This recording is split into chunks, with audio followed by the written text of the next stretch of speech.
آپ جانتے ہیں کہ طوفان نوح کے بعد زمین پر بسنے والے انسان کہاں سے آئے؟ کیا واقعی کشتی سے اترنے والے لوگوں پر ایسی آزمائش آئی کہ وہ اولاد پیدا نہ کر سکے؟ اور اگر ایسا ہوا تو پھر آج دنیا میں اربوں انسان کہاں سے آئے؟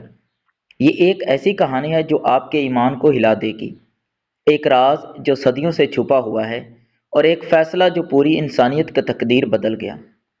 دنیا کئی دنوں تک پانی میں ڈوبی رہی، آسمان سے موسلا دھار بارش، زمین سے ابلتا ہوا پانی، ہر طرف پانی ہی پانی تھا۔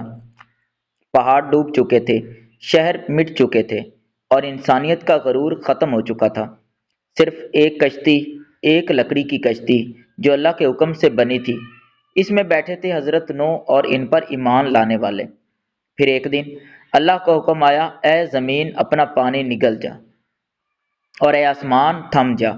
آہستہ آہستہ پانی کم ہونے لگا اور کشتی جا کر ایک پہاڑ پر ٹھہر گئی۔ یہ پہاڑ تھا جودی۔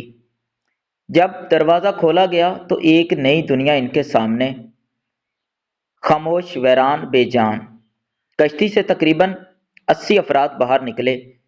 ان میں سے مرد بھی تھے اور عورتیں بھی، اور کچھ خاندان بھی۔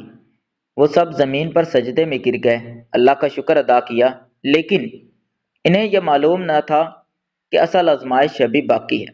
چند دن گزرے، پھر ہفتے، پھر مہینے۔ لوگوں نے نئے گھر بنانے شروع کیے، زمین پر زندگی کو دوبارہ شروع کرنے کی کوشش کی، لیکن ایک عجیب بات ہونے لگی۔ شادی شدہ جوڑے، میاں بیوی، اولاد کی خواہش رکھتے تھے، مگر کسی کے ہاں اولاد نہیں ہو رہی تھی۔ پہلے تو لوگوں نے اسے اتفاق سمجھا، پھر وقت گزرتا گیا، 1 سال، 2 سال، پھر سب کو احساس ہوا کچھ تو غلط ہے۔ لوگ حضرت نوح کے پاس آئے، اے اللہ کے نبی، ہم کوشش کر رہے ہیں مگر ہمارے ہاں اولاد نہیں ہو رہی، کیا یہ کوئی عذاب ہے؟ حضرت نوح خاموش ہو گئے۔ انہوں نے آسمان کی طرف دیکھا اور دعا کی۔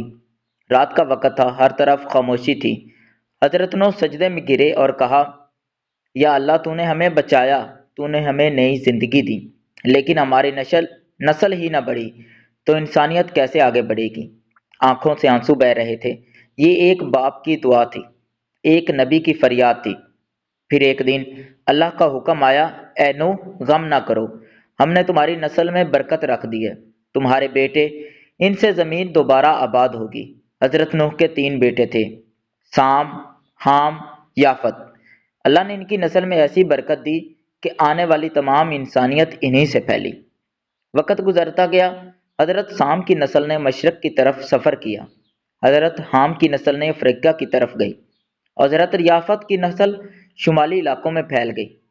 آہستہ آہستہ زمین پر دوبارہ زندگی آئی، کھیت بنے، شہر آباد ہوئے، انسانیت دوبارہ پروان چڑھی۔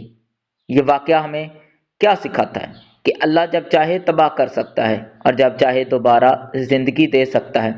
انسان کچھ نہیں، سب کچھ اللہ کے ہاتھ میں ہے، اور سب سے بڑی بات، امید کبھی ختم نہیں کرنی چاہیے۔ سوچیں، اگر اللہ چاہتا تو انسانیت وہیں ختم ہو جاتی، لیکن اس نے ایک نبی کے ذریعے، ایک کشتی کے ذریعے، اور چند لوگوں کے ذریعے پوری دنیا کو دوبارہ آباد کیا۔ اگر آپ کو یہ کہانی پسند آئی ہو تو ویڈیو کو لائک کریں، اور کومنٹ میں ضرور بتائیں کہ آپ کے خیال میں طوفان نوح کا سب سے بڑا سبق کیا ہے۔ اور اگر آپ ایسی مزید ایمان افروز کہانیاں دیکھنا چاہتے ہیں تو چینل کو سبسکرائب کرنا نہ بھولیں۔